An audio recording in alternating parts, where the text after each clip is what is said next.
Welcome to the Never Yield podcast. Today is Tuesday, April 21st. Hope everybody had a good 420 for those who participate. On today's pod, we will talk about all the sports news from over the weekend. We'll look ahead to a little bit of NFL draft, all things Razorbacks from over the weekend. Andrew, how was your weekend, my man? It was good. I'm trying to think of what we did. Daughter Just had a chill. soccer. Yeah, daughter had a soccer game. Yep.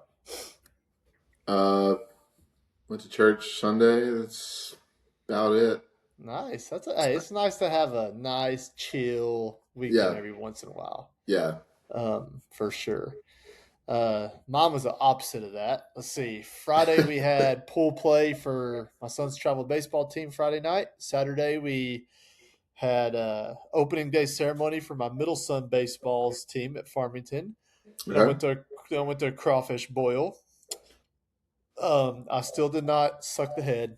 I Oh, couldn't. come I stared on. at it. Yeah, it was already my boy Tuck, dude. He's so good at it. I mean, so good.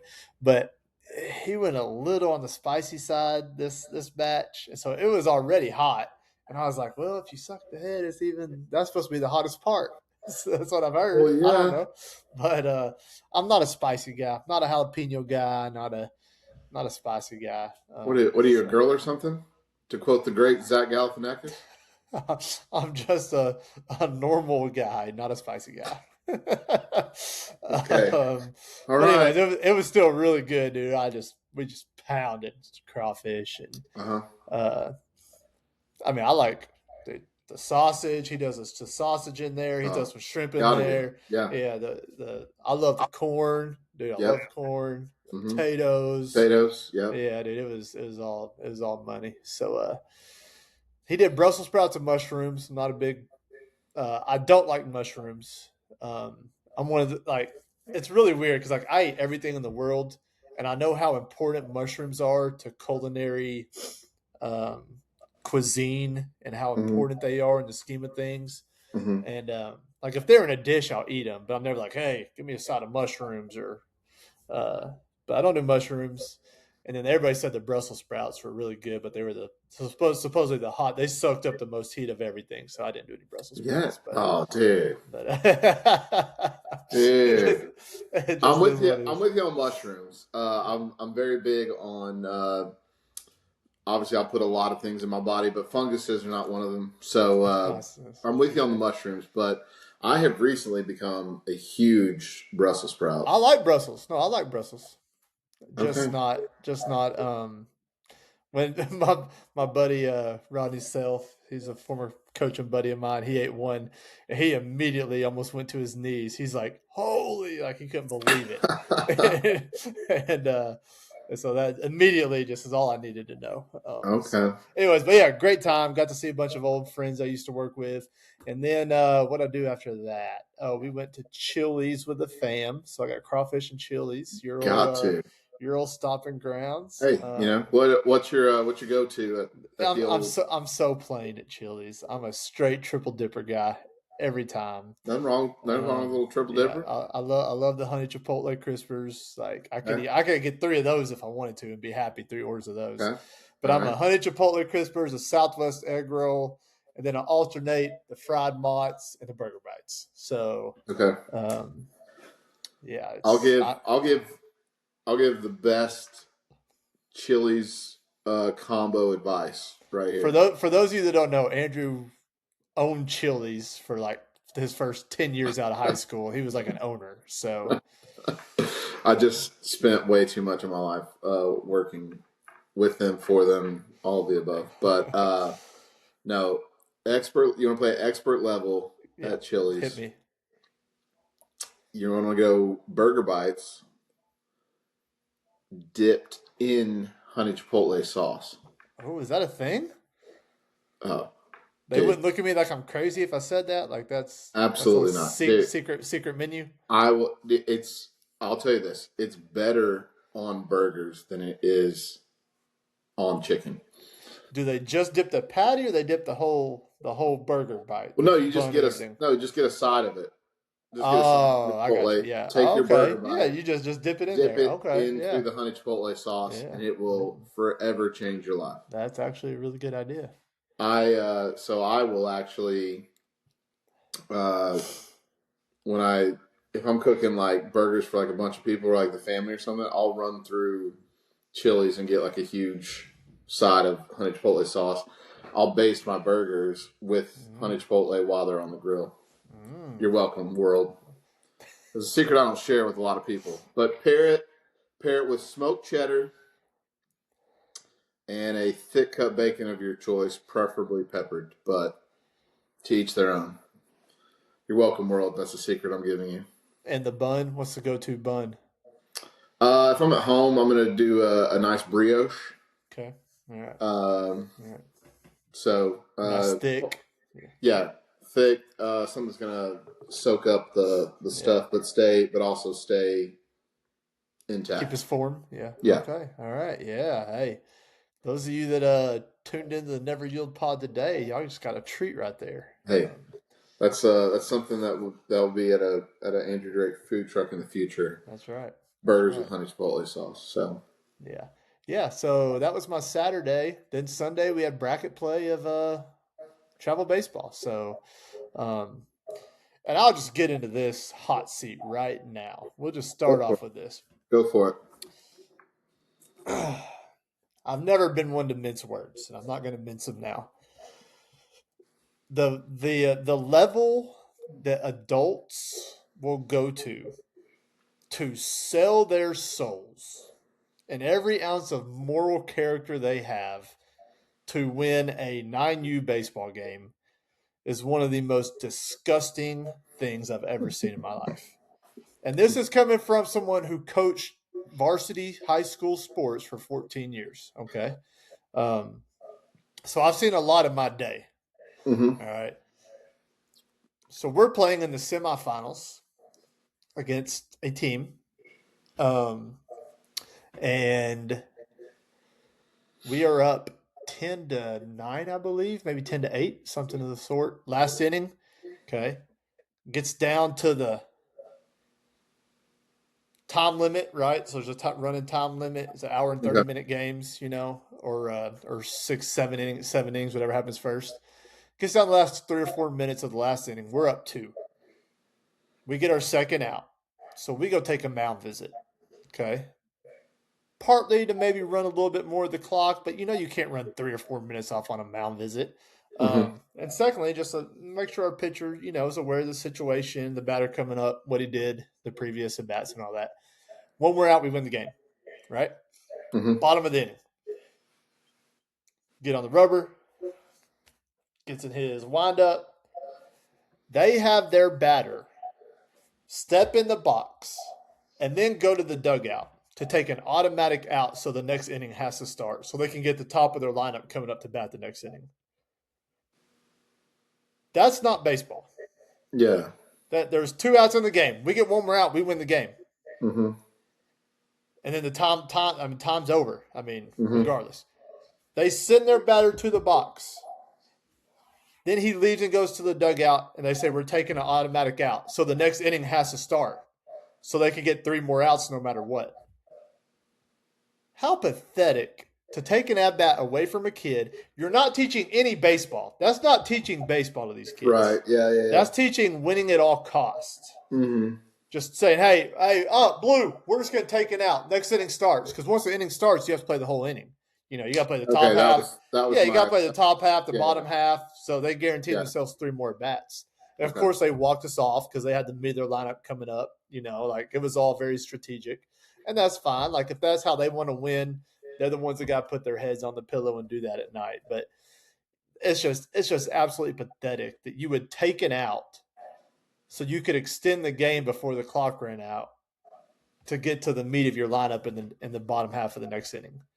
And, the whole point of this is for the kids, and it's to teach them skills, teach them life lessons, teach them how to handle adversity, teach them how to win with class.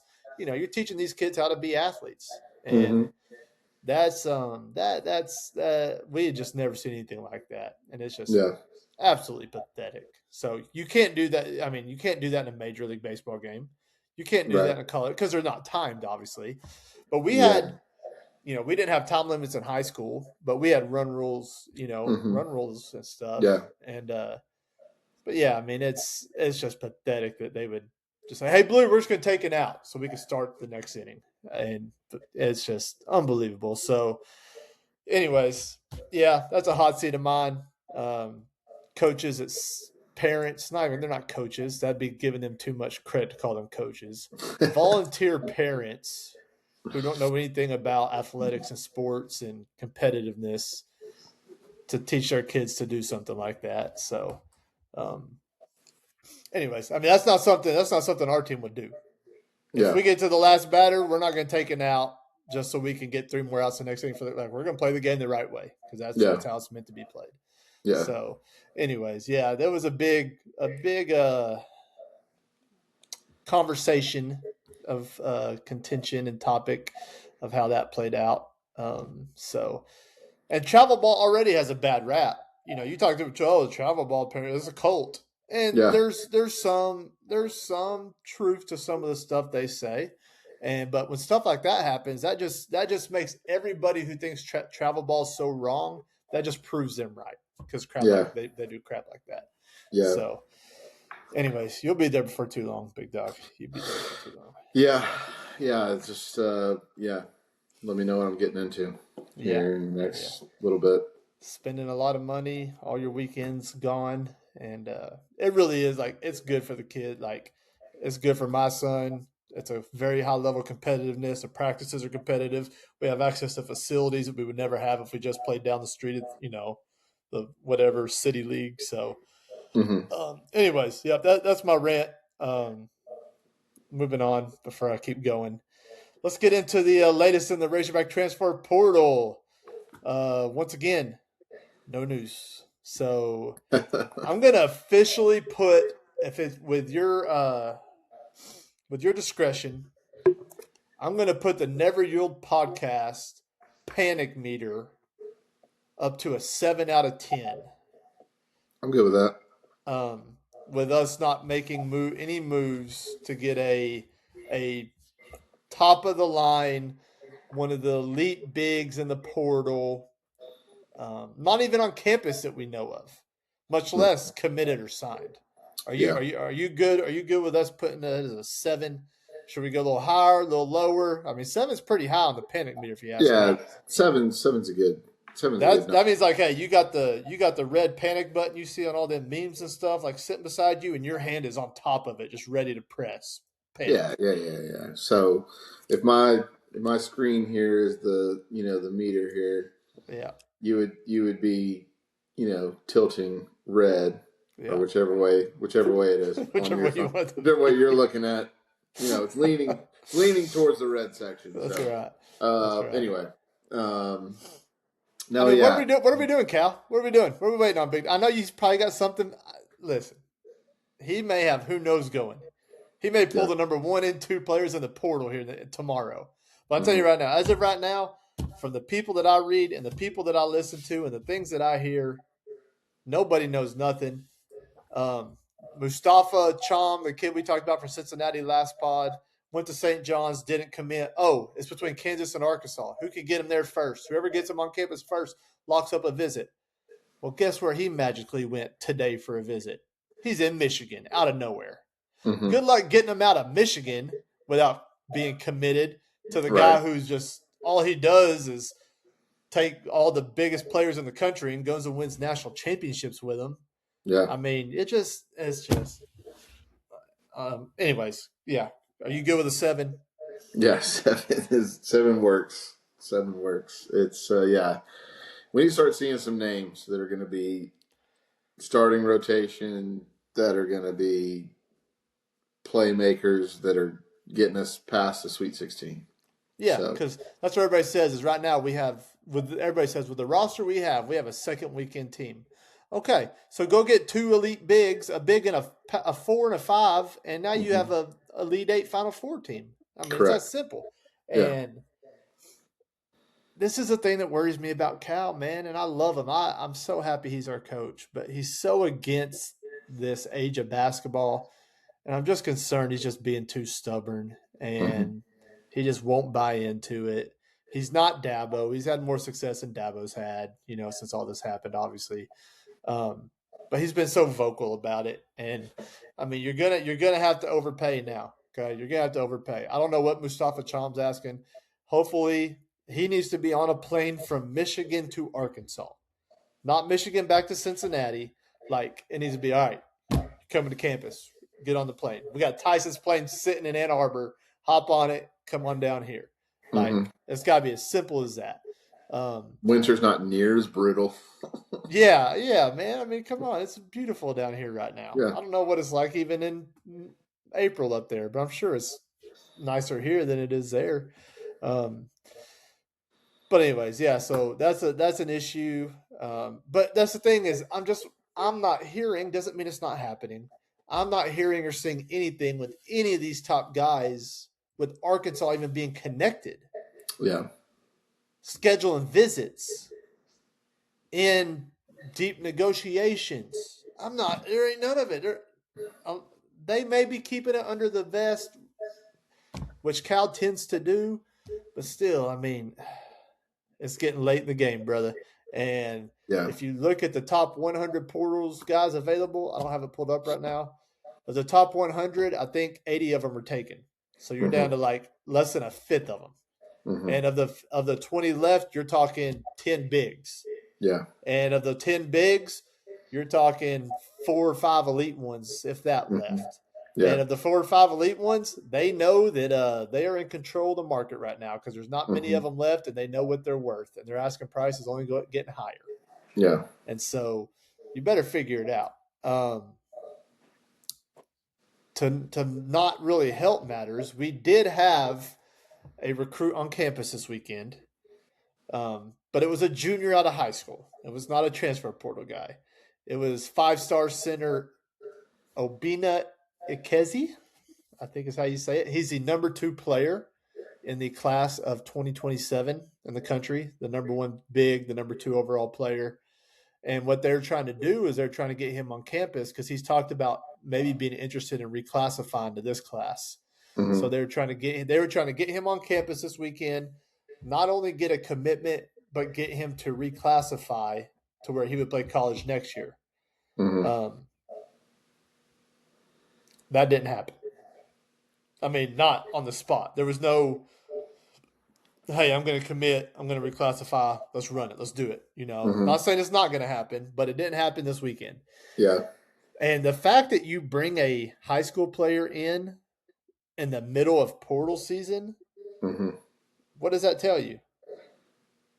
That something's not lining up right. They're not liking how they're fielding with some of these big time guys if they're trying to get a junior in high school to reclassify Mm-hmm. for next year. So Yeah. that's also telling me, hey, if they're bringing this guy in right now and not these big top portal names, they're not getting much traction with some of these guys, or they wouldn't be bringing in a high school kid right now. They wouldn't Mm-hmm. be doing it. And so, and obviously he's the number 2 player in the country. I'm assuming he's going to be a lottery pick here in a couple of years. Mm-hmm. But even if you did get him because you whiffed out of the portal, do you feel good trying to make a run with a high school senior next year, starting at center for you, going up against Charlie Yeah. Condon from Florida? I don't care how Right. highly touted he is. Yeah. Yeah. So I don't know. Yeah. I don't. Yeah. That doesn't. I mean, I'm not saying it doesn't excite me for him coming if you're a top 5 player in the country, but like yeah, I mean like we need like if anything that showed us this past year, we need bruisers down there, like dudes that like I want teams to be terrified to drive the lane against us, like we were against Florida, against Arizona, against we didn't play Michigan this year, but had we played Michigan, like you've seen kind of the recipe for a current like where college is now. Like it's been kind of evolving as the portal has happened, but and apparently Nate Oates at Alabama is just getting like the longest roster you could possibly have. I mean, Mm-hmm. just They're like, not even. I don't even think they're skilled, but I think they're just all so big and so yeah, long. just like insane wingspans. Like, so I don't know. It's Muss has 3 7-footers on the roster now. He's got 3 7-footers on the roster at USC. yeah, yeah. Um, So I I know what I said when we hired Cal that I don't know if we'll make a Final Four. I don't know if we'll ever win a national championship, but we'll be relevant and we'll have dudes on campus. oh, that's true. So far, it's been true. I don't know if I can do more than one more year of it though, like to where I'm going to need to see some adapting to where the current landscape of college basketball is because, like, I don't know, it's fun to be relevant. Obviously, we're begging for it in football, um, but yeah, I mean, you do want to like. It is going to start hurting if we're not like truly competing. Like last year was super fun. Like having Darius Acuff was Oh, incredible. oh yeah. Like some of those games, some of those shots, some of the memories, like we'll have those forever. But you still want to be taking, like you still want to be building towards, like when you're building a program in year 3, like you want to be taking steps to get towards the third weekend of March Madness, and so Just openly addressing where your biggest weakness was last year. yeah, Like everybody, my 9-year-old, everybody with a brain cell knows that we were not. We just weren't. We weren't big enough. We weren't strong enough. We weren't skilled enough at the 4 and the 5 mm-hmm. consistently. Yeah, And once again, the panic meter's at a 7, not a 10. But mm-hmm. as it says right now, it's not appearing that we have any that we're going to improve at that spot. Yeah, Now, I'm also confident that we're not going to go into next year with Paolo Samito and Cooper Bowser as our starting 4 and 5. Okay, mm-hmm. that's who's on roster. That's who we got right now. Yeah, I'm fairly confident that that's not going to be our starting front line. But I just, I'm probably over panicking. But I'm just telling you, the pickings are getting slimmer. Getting this high school kid on campus this past weekend and not a transfer portal big. All the signs are just starting to scream yeah, not good. So, yeah, but yeah. So, anyways, the portal closes tomorrow in terms of people who can enter. mm-hmm. If 3 or 4 more really good bigs enter between now and Tuesday at whatever time, um, then that gives you a little more breathing room if you get some more guys to enter the portal. But either way, um, we'll see. Malik Ewan, no news has came out about him yet, but I'm going to give credit where credit is due here. I got this news from Curtis Wilkerson from inside Arkansas. Not, I didn't. We're not texting or calling. It was on his show, but he said, don't be surprised if between now and when the portal closes, if Malik Ewan puts his name in the draft and enters a transfer portal. And here's why. Because he still has not been granted this extra year of eligibility. Now, as far as I know, you're going to get it eventually. The JUCO year doesn't count anymore, is what I understand. And everybody who's applied for it that went to JUCO has gotten it. But for some reason, this ruling hasn't came back. Well, let's put the Hogs in a bind here, being like, hey, we're assuming he's going to get this waiver, but do we know for sure if he's going to get this waiver? Mm-hmm. How do we approach how many bigs we get or what quality of bigs we get or how much money we can spend on these bigs if we don't know if we're going to have him or not? Okay, well, let's go spend up on these 2 really big bigs and maybe have to take some of his NIL, to get these bigs because we don't know if he's going to be here or not. So, like, he's just kind of protecting himself. And the whole enter the portal thing would be, hey, they went out and got these 2 or 3 guys, and my NIL is not going to be where I want it to be, and I don't know what my minutes are going to look like, so I'm going to go somewhere else. Not because we're pushing him to the curb or he doesn't want to be here, but just the flux with all of his situation. There's no answers if he's going to be here or not next year. And you're just waiting. You're playing the waiting game. Yeah. So apparently, don't be surprised if that does happen. That doesn't mean that he wants to leave or that Cal's told to leave, but there's just Cal's got to take care of what he knows he's going to have next year, not what's 50-50. Mm-hmm. So, anyways, that was a good point on Malik Ewan. Jaden Carlueta entered the portal today. He was a guard that was right behind Isaiah Sealy on the depth chart. Had to play against Alabama whenever we ran Mm-hmm. out of players. Yeah. Um, you know, obviously that's not a big loss, but it's a roster spot that opens up. I don't know what kind of NIL he was getting, if any. He was kind of on Mm-hmm. that fringe. Like, I know the bottom 3 or 4 weren't getting any, but I don't know if he was getting any or not. Um, Carter Knox committed to Louisville. If we didn't talk about that, and our boy DJ Wagner going to get some Buzz Williams Mm-hmm. up at Maryland. Yeah. Um, that kind of feels like a good fit for DJ, honestly. Uh, Yeah. For the coach, not necessarily the yeah, school, yeah, but yeah. The coach uh, Buzz. for whatever reason, I pictured DJ Wagner in a Baylor uniform for some reason. That was like the first uh, inclination I had, but no, I mean, I wish both of those guys the best. Glad they chose non SEC schools, Yeah, and yeah, I mean, I liked both of those guys, and so I hope they do well. I hate that that we don't get to. I don't know. The more that we're not getting people on our team, the more I'm like, I wish we still had those guys. But yeah, wish them nothing but the best. Hope they have great careers the rest of the way and make it to the league. So yeah, yeah. Man, I love DJ. Like, mm-hmm. I know he didn't have a great year. He was very inconsistent.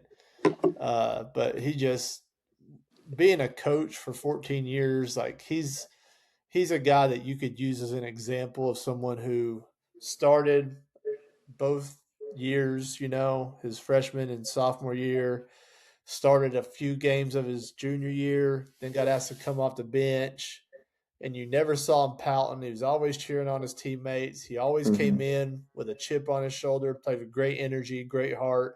Yeah, Didn't really ever try to do too much when he was in there. He kind of owned his role. And man, it's just those are the kind of guys you want in your program. yeah, Like, just team first guys, coach, I'll do whatever's best for the team. And not just saying it, but actually living it mm-hmm. and doing it by example. And Yeah, so, yeah, a lot of respect for DJ, man. I hope he has a great year up there with Buzz. Buzz is a defensive guy first, hard nosed defense, rebounding, slow pace, and so yeah, it kind of fits. Like you said, not the school, but the uh, the coach. I think it yeah, kind of works. So, yeah. anyways, so yeah, that's the latest on the basketball team and the portal news. Quickly, let's see. The baseball team gets one against Georgia.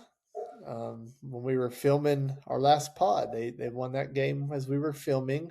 Lost Mm-hmm. game 2, 5-3, which against the number 5 team in the country is a very competitive, hard fought game. And then a game unlike I've ever seen in my whole entire life. Who had the over under at 39.5 total runs scored for the baseball game on Yeah. Saturday? Um, Hogs get beat 26-14. Mm-hmm. That's right, 26 runs Mm-hmm. to 14. Uh, I believe they hit 8 home runs in the game. Does that sound right? Maybe more than that. I didn't see the stat. Um, I didn't get to watch it, but I know the one cat had 3 by himself. I think he hit 5 for the whole series, and we just kept putting the ball right there where you can hit it over the fence again and again and again. had himself a Andrew Drake game.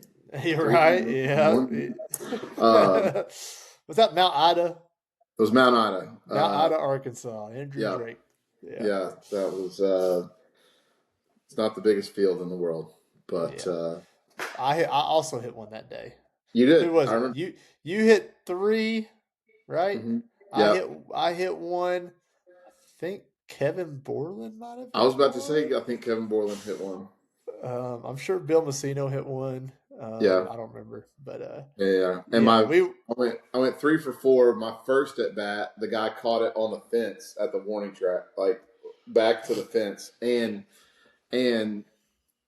my dad, I can count on one hand how many games my dad missed from age kindergarten through high school. that was That was one. one of them. He was out of town working, and to this day, he tells me like, "I can't believe I missed that game." He was out Yeah, of town working, yeah. but yeah, but my biggest memory of that day in that game, other than like the Mount Ida team, like high five me, thinking I was like the Babe greatest player Ruth. ever. Yeah, Yeah, I was like, that was the only time I did that. But was just the feeling of as soon as we got through handshakes and Coach Sable talking to us, like I was like, I want to run to my mom, get her phone, and call my dad. Like that was just yeah. like That's a awesome. special That's awesome. thing that I hope my kids will want to do. Yeah, Not that I hope to miss any of their games, but just to yeah. I don't know. As a That's dad now, looking back, like that was like the one thing. special moment. Yeah, Special moment. yeah. I hit 3 home runs in my whole career. 2 of them were at Mount Ida.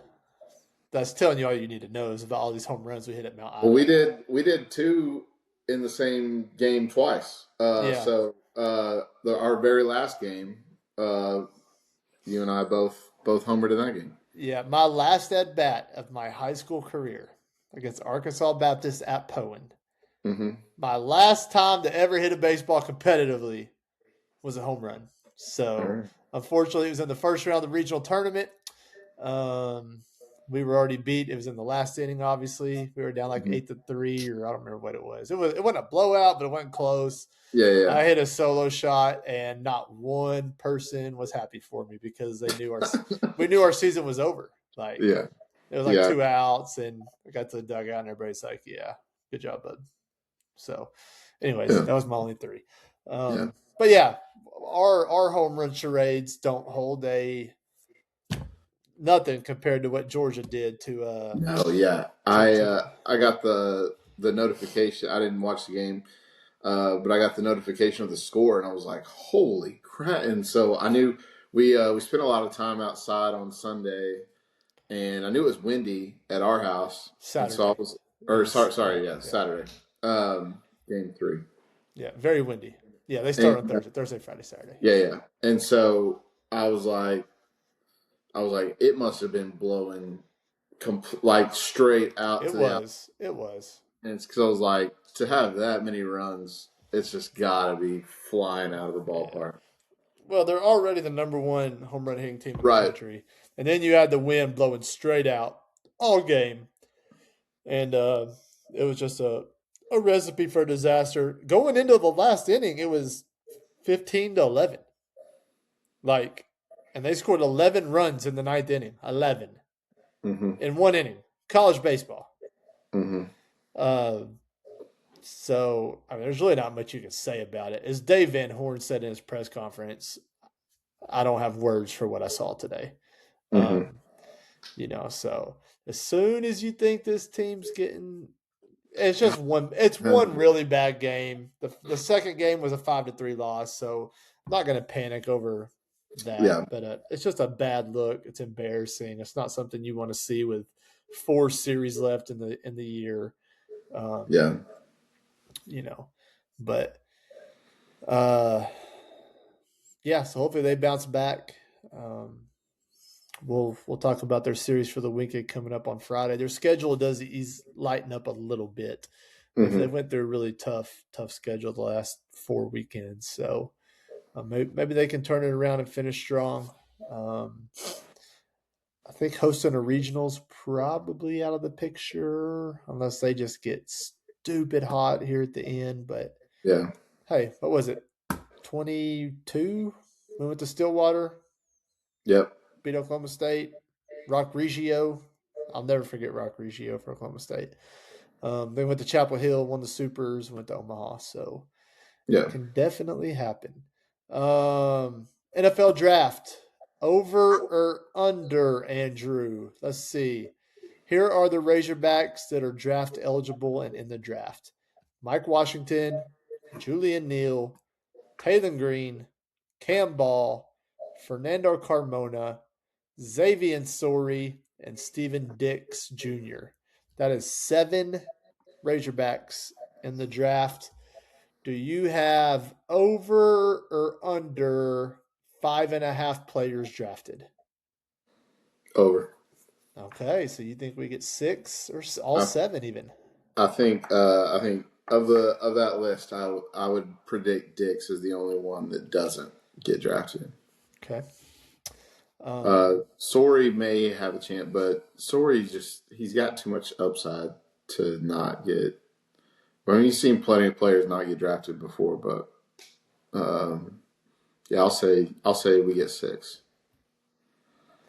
according to NFLDraftBuzz.com, they have Mike Washington as a 75th ranked player, so that would put him as a third rounder. I think he's going to go in the second though. Yeah, I mean these are just somehow they're ranking them. This isn't really a mock draft or saying where they're going to go. They always you're watching the draft. They always have like Mel Kiper's 10 best available, and like the best available can go like 2 rounds without getting drafted because it's all needs based. It's needs based, and so. Then they have Julian Neal as a 119th ranked player on the board.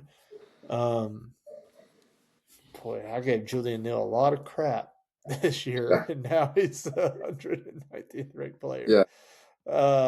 But they're going they like that 6'2" ups. 6'2", ran a 4.5 in the combine. He's a 32nd ranked corner on the board. They have Mike Washington as a third ranked running back. That's crazy. That's crazy. And the first 2 are from the same school. Good for. Oh, are they really? I mean, Jeremiah Love and both Notre Dame. The other cat. Yeah. Yeah. Good for Mike Washington, man. Good for him. Taylon Green. This is way off on this. They have him as a 17th ranked quarterback. He'll go in the 4th round, maybe. I've even said someone may take a chance in the 3rd, but he'll be a 4th or 5th round pick. Somebody will take a chance on Taylon. Well, because you can unlike a lot of 4th and 5th round guys, or if he falls to the 6th for whatever reason, like you can use him in packages. Whereas there's situations where you can use him. Whereas like if you're taking a 5th round running back, he's going to be 3rd at best on the depth chart in most cases. So but Taylon, you could throw him out in a read option. Don't say throw him out at wide receiver. Right. Yeah. But now you think you get creative, a little wildcat something with something like Taylon? Yeah. Some red zone packages. Yeah, a little 3rd and 1 action, 3rd and 1 quarterback. So that draft starts on Thursdays, the first round, I believe, and so we may see Mike Washington get taken on Friday, right? They shoot the first round on Thursday, I think, then second, and third. It's usually first round on Thursday. I think second and third on Friday, and then Saturday is 4th through 7th. It used to just be 2 days. It used to be a Saturday Sunday deal, and then they made it like a primetime event. And but apparently this year it's supposed to be a shorter clock. So I'm not an NFL draft guy. I know Fernando Mendoza is going to go number 1 to Oakland, but I don't know who the right guard is for Nebraska who's going to go number 4. I'm just making that up. I don't know who the starting defensive tackle is for Georgia Tech who's going to go number 9. And so I'm just really not even that interested in. Where's it at this year? Where is it at this year? Normally I know this. Yeah, I feel like normally I'd know this too. It was just in Dallas, I think, last year. Oh, I knew this. Was it in Green Bay? Pittsburgh. It was in Green Bay last year. It was in Green Bay last year. Yeah, it was in Green Bay last year. Dallas 2 years ago. Kansas City. It was in Nashville. It was in Nashville not long ago. They had it on that street, whatever that street's called. Broadway. Yeah, Broadway. So. And they had literally 2 million people show up or something stupid. Yeah. It was body to body. Yeah. So yeah, those of you that are into the NFL draft, hope you enjoy watching that on Thursday and Friday. Let's see here, NBA playoffs. Not much going on. All I know is the Thunder beat the Suns by 6,000. So that series is going to be not even a series. Just go ahead and advance the Thunder. Spurs and Blazers, that series is pretty much over, in my opinion. Lakers and Rockets, dude, you got LeBron versus Kevin Durant. You got the grandpas going at it just to see who gets swept by OKC in the second round. Yeah. And then, let's see, Nuggets and Timberwolves in the 3-6. That series is Denver 1-0. I feel like they play in the playoffs every year. Pistons and the Magic. Our boy Anthony Black went up to Detroit as the 8th seed and beat the number 1 seed Pistons 1-0. Let me also say this. I told you on the pod on Friday, bet the Spurs -11 in game 1. Mega Mortal Lock. If you listened, you made money, okay? I'm going to tell you how to make money again right now. Listen. Detroit in game 2 -9.5. Bet the Pistons against the 8th seed coming off a loss. I don't remember the stat. Something about 1 seeds coming off a loss of game 1, playing at home in game 2 are 12-1 against the spread in the history of basketball. So 12-1. I mean, just Pistons -9.5. If you like money, bet it. Cavs Raptors. Cavs are up 2-0. That series is over. Knicks Hawks 1-1. Did the Hawks win tonight? Is that right? I was just watching that. They were down the whole game. The Atlanta Hawks definitely cannot name one player on the Atlanta Hawks. Trae Young not there anymore? No, he's not there anymore. Where's he at? He's not there. I don't know, but I know he's not there. Okay. And then the last one, the Celtics and the Sixers. Celtics won by 100. So that Celtics will be moving on. That's your 1 minute round the horn NBA playoff update. That was good. I had the Hawks +6. They ended up winning outright. How about that? You looking up Trae Young? I'm finding out where Trae Young is. Oh, he's in Washington. Oh, the Wizards. Did not, dude. If he just said guess, if he gave me 10 guesses of the 30 teams in the NBA, I don't think I would have guessed one. Yeah, I agree. Also, didn't know he was from Lubbock, Texas. Okay. Your boy Darius Acuff. The shoe has been released. The not for sale, not yet, but they showed a picture of what the shoe's going to look like. The Acuffs. Well, it's not the Acuff. It's just or unless they did, but the shoe that I saw that got released is not the Acuff. It's just a Reebok shoe that's already in circulation. They just put it in red for him. Oh, well, that's okay. It's not the Acuff. That's not the Acuff? Okay. No. All right. I will take your word from that. I just saw a picture of him posted by Reebok wearing some red shoes. So, I assume. I looked at it because it was a little underwhelming. It was very, very underwhelming, to be honest. So, so I was like, surely this is not it. And so I looked at all the comments. They're like, this is not the Acuff one. It's it's a shoe that's because I had wondered too, because when they released it, they said the name of the shoe and it wasn't the Acuff one, which they had previously said that he was going to get a signature shoe called the Acuff one. Mm-hmm. And so it's a shoe currently being worn by other athletes, but they just put him in it in red as kind of a first draft of him first photo session of him in Reebok. I see. Thank you for clarifying that. To my knowledge, that's not the Acuff one. I would have gave out some major fake news if you had not corrected me. So nice job being on top of that. Yeah. By the way, Darius Acuff has still not publicly said he's going to the NBA. Well, I don't think you can wear Reeboks at a Nike school, but I'm still waiting for the graphic. Thanks, yeah. Hog Nation. It was a great first year. I'll be declared. Not happened. So he's still the greatest hog if he doesn't do it. If he doesn't say Hey, thank you, Razorback hey. Nation. Yeah, right, right. Or if he just comes back, maybe? Question mark. Maybe that's the big news. That's right. That's what Cal's got working. Yeah. All right, couple more things here. Live golf. We haven't talked about live on this podcast. We're 60 episodes in. Um, I personally just cannot get into it. I tried. The scoring bug on the side always confused me. The teams confuse me. I don't like them wearing shorts out there. I don't like the music What? playing. I know. I don't like the music blaring. Now, I'll wear shorts when I golf, and I play music when I golf, but I don't want to watch the pros do it. Anyways, I just never got into it. I'm not hating on it. I think there should be competition on the market for, for players if they don't feel like they're getting what they are worth or whatever on the tour. But Saudi is out on live. For those of you who don't know about Saudi has infinity money. Like their money doesn't end.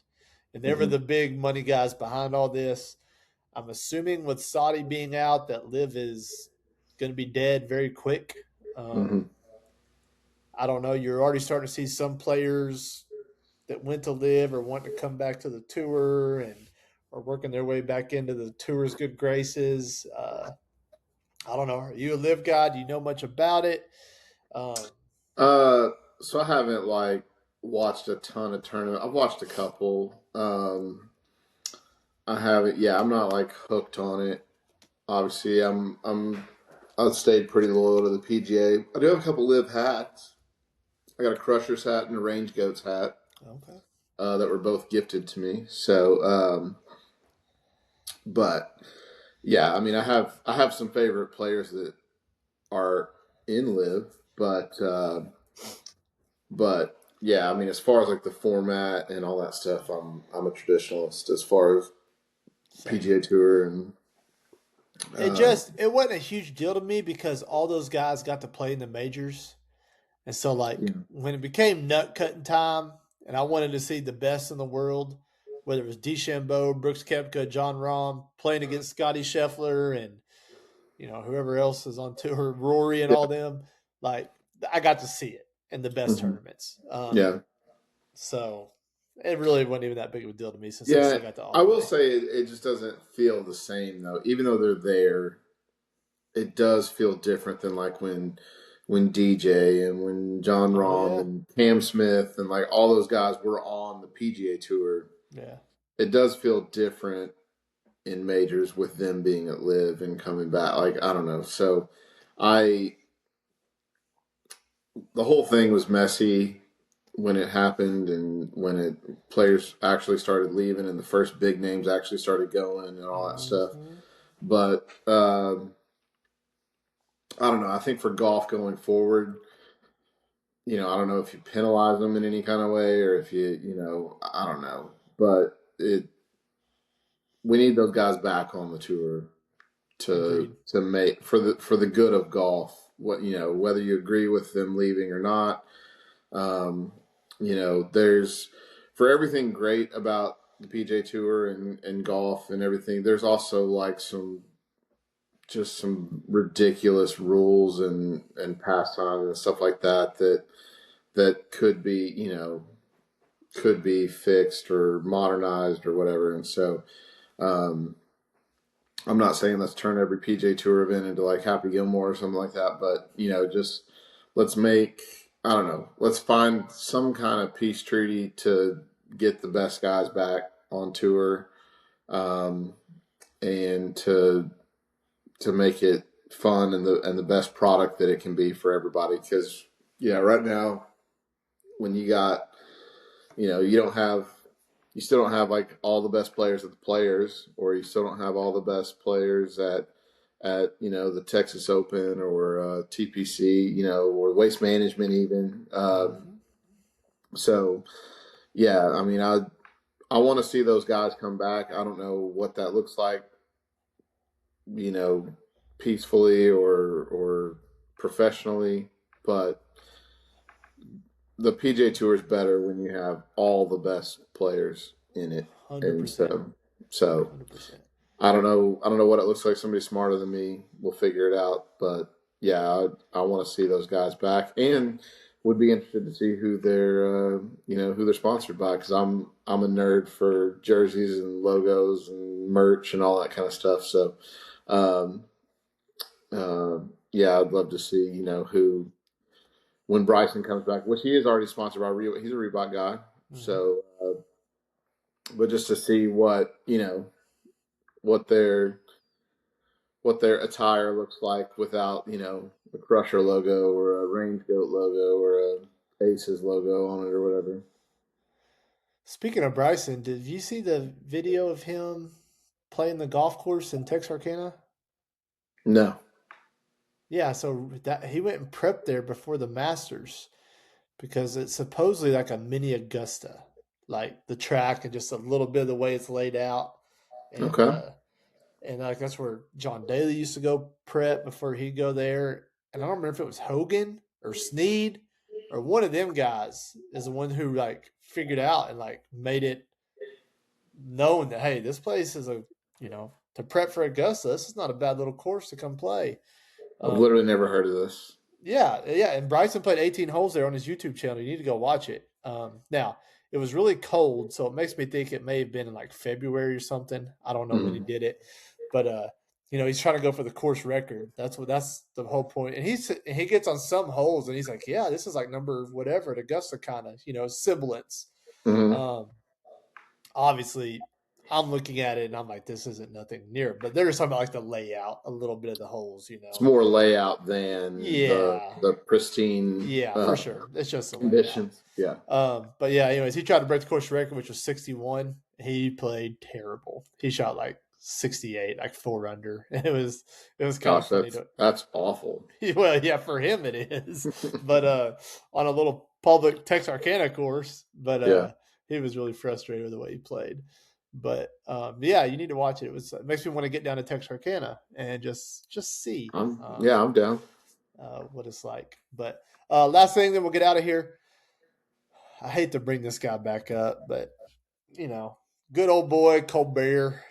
Sam Pittman. I don't know if you saw the tweets going around about Sam today, but apparently when Sam got the Arkansas job, um, he took time to call Tate Rutledge, who was an elite high school offensive lineman, 5-star, like maybe the one or two of the best linemen in the country, committed to Georgia, and he encouraged him to stay with Georgia.